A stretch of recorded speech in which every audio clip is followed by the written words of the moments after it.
Alors, on va commencer avec le test. C'est le test du site Test Psychologie. Et donc, il vous dit, êtes-vous affectivement dépendant? Les premières amours sont souvent passionnées, empreintes de fougue et d'ardeur. Elles ont tendance à renforcer le sentiment d'avoir intensément besoin de l'autre et c'est tout à fait naturel. Effectivement, je suis tout à fait d'accord. Mais entre passion amoureuse et dépendance affective, difficile parfois de reconnaître la frontière, au risque de devenir trop envahissant, exclusif et parfois même jaloux. Et vous, avez-vous tendance à devenir dépendant de l'être aimé? Faites ce test pour en avoir le cœur net. Voilà, je clique sur faire le test. Je vous ai dit que dans la pièce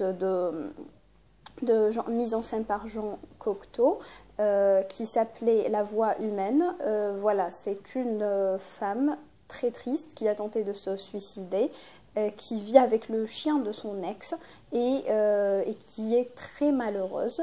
Il y a la notion de dépendance affective et de relations toxiques et de non-dit aussi, parce qu'en fait, elle essaie de tout cacher à son ex.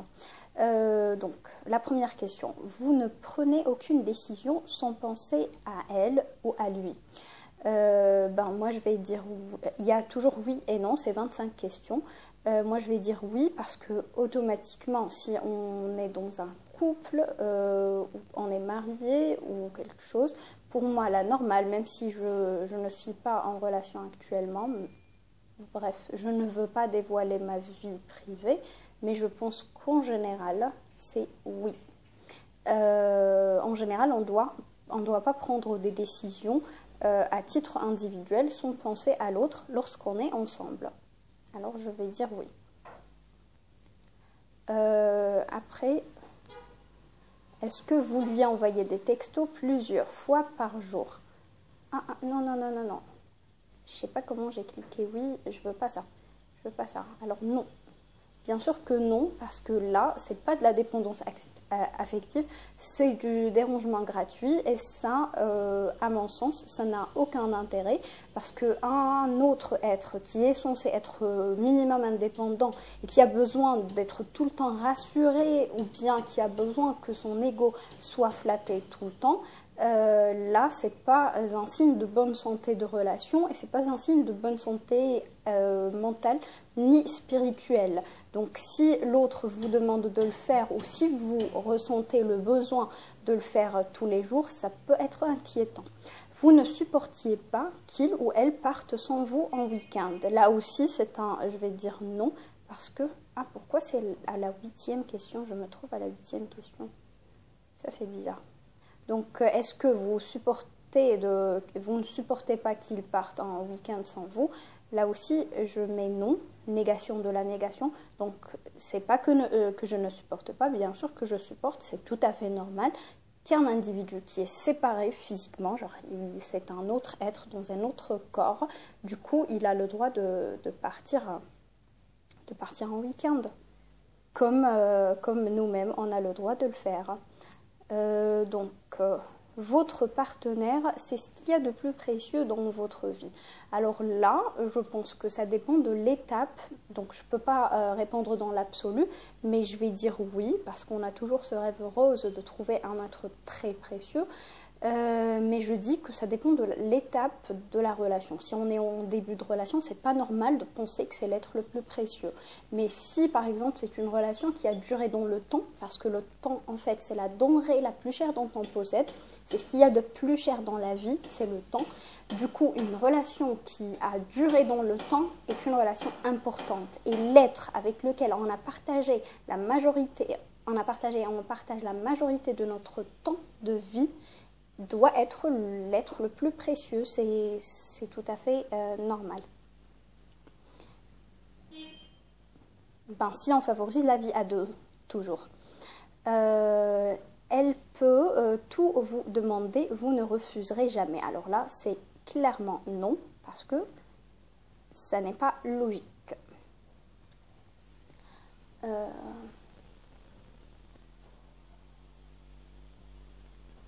Voilà. Donc, vous vous sentez nul sans elle ou sans lui. Alors là, c'est grave si c'était oui. Donc, moi, je répondrais non. Et voilà. Votre partenaire... J'ai peur de ne pas tomber sur le résultat de la base parce que apparemment les réponses sont si évidentes. Il n'y a pas où on hésite entre oui et non. Votre partenaire vous donne confiance en vous. Alors j'imagine que oui, sinon c'est pas la peine d'être en relation avec une personne qui ne nous donne pas confiance en nous et qui ne renforce pas notre confiance en nous.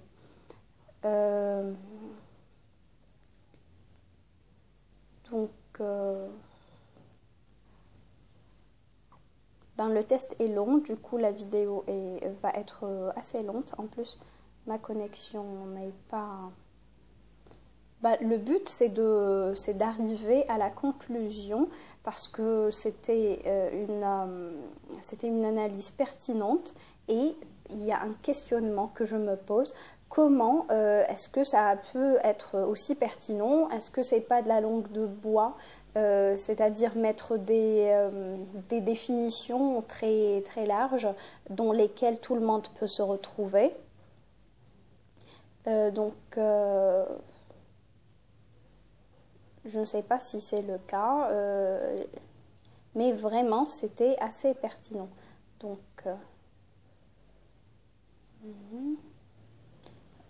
donc quand on fait, parce que tout à l'heure je l'ai fait sur l'ordinateur, quand on fait le test sur téléphone, on a le droit de revenir en arrière.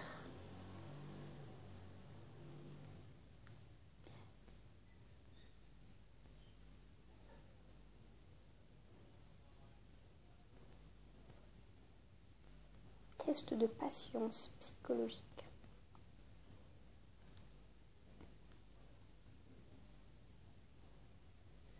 Ben, je pense que je vais devoir refaire la vidéo. En fait, je fais mes vidéos sans montage parce que je fais du théâtre et ça m'aide à améliorer mon improvisation. Toutes mes vidéos en général sont des impros. Et, et aussi, j'ai pas du temps à perdre avec le montage. Je ne veux pas devenir monteur vidéo ou quelque chose. Je veux juste partager des idées avec autrui. Et donc, s'il voulait rompre, vous le supplierez de ne pas vous quitter. Alors automatiquement non, parce que la décision de se mettre à deux se fait à deux, mais la décision de quitter, il suffit qu'un la prenne et c'est tout, parce qu'on ne peut pas forcer quelqu'un à rester avec nous.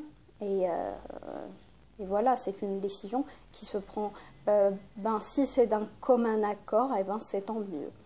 Elle ou il est parfois injuste envers vous, mais vous lui pardonnez tout au nom de votre amour. Alors ça, c'est discutable, mais personnellement, je ne suis pas quelqu'un qui pardonne malheureusement. Donc c'est un de mes plus grands défauts. Je ne pardonne pas.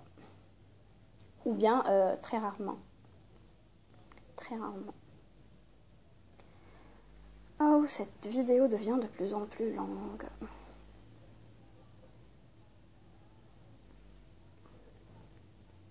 Quand il ou elle est heureux, cela vous emplit de bonheur, alors évidemment. Je vous ai promis une vidéo sur l'amour.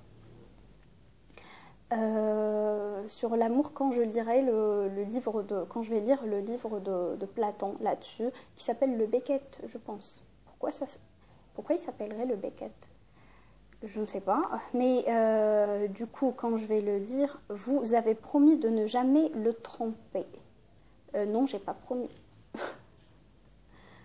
mais bon, c'est pas quelque chose qui se promet. Ça dépend de la relation et ça dépend de la définition de la tromperie. Oh là, ça nous envoie à si tout est vrai, rien. Si rien n'est vrai, tout est permis. Voilà. Si on ne met pas de définition, si on n'est pas agnostique par rapport aux définitions, y compris la définition de la trahison et de la tromperie, on peut tout se permettre. Et là, c'est l'un des aléas d'individualisme. c'est qu'on se justifie tout en disant eh ben, pour moi ça c'est pas trompé, ben, pour moi ça c'est pas... Ben, on aura un sujet sur la tromperie, ou bien sur je vais dire, un individualisme linguistique. Un individualisme linguistique, ben, bon, vous êtes certain que votre partenaire a du pouvoir sur vous? Ben, certainement pas. Pouvoir sur vous? Eh ben non. Et vous êtes certain que...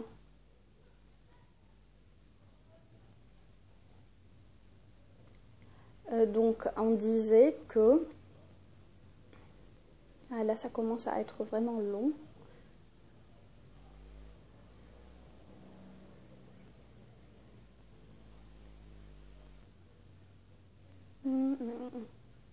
J'aurais dû mettre ça en... J'aurais dû faire un live, mais avec moins de 12 abonnés.